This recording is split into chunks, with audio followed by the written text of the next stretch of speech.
This is Duke University.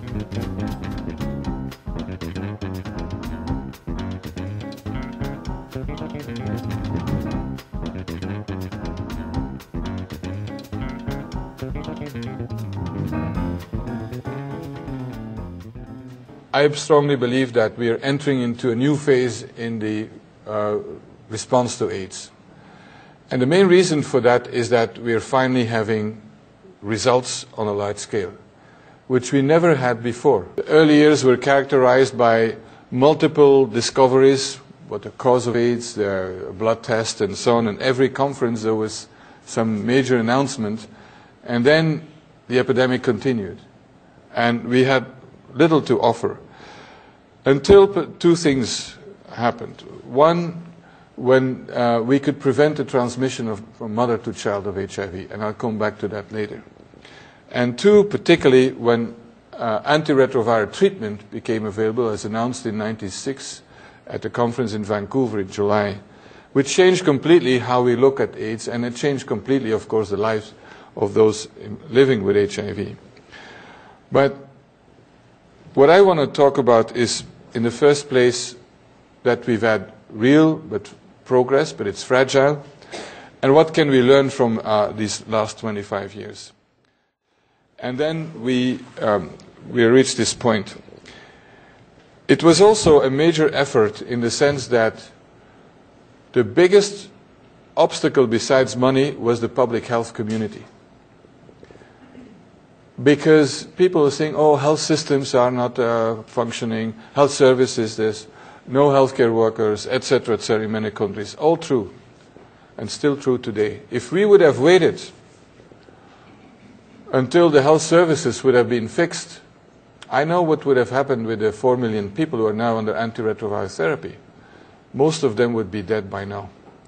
I'm not saying that we should not deal with health system strengthening, not at all. But never wait until the system is fixed, to launch something that is absolutely life-saving, and then fix the system on the way.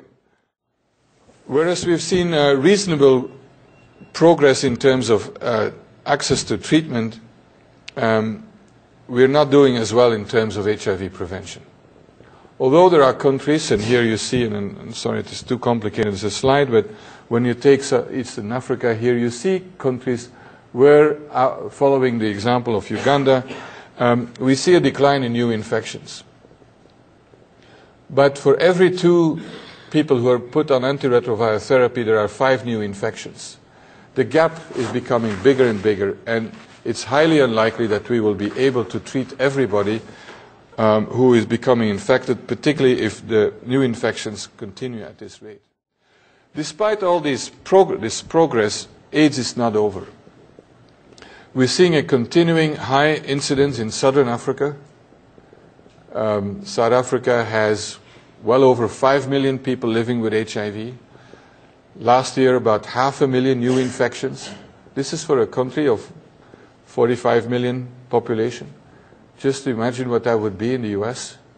The healthcare system or the health financing system is already on the verge of collapse. It would be the end of it.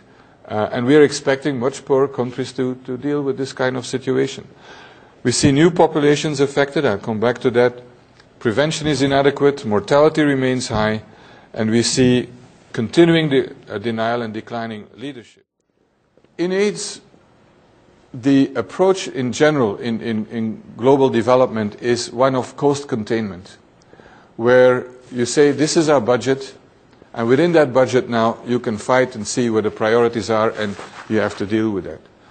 And what we said is we don't accept that framework, because the needs are so huge that they can't fit this envelope. So the only solution is to increase the pie, and that's what we did. At the global level, in terms of political action, our approach has been to redefine AIDS from a viral infection, which of course it is, a medical problem, into an issue of security and development. Because in politics, there are only 2 things that matter at the end of the day. That's the economy and that's security.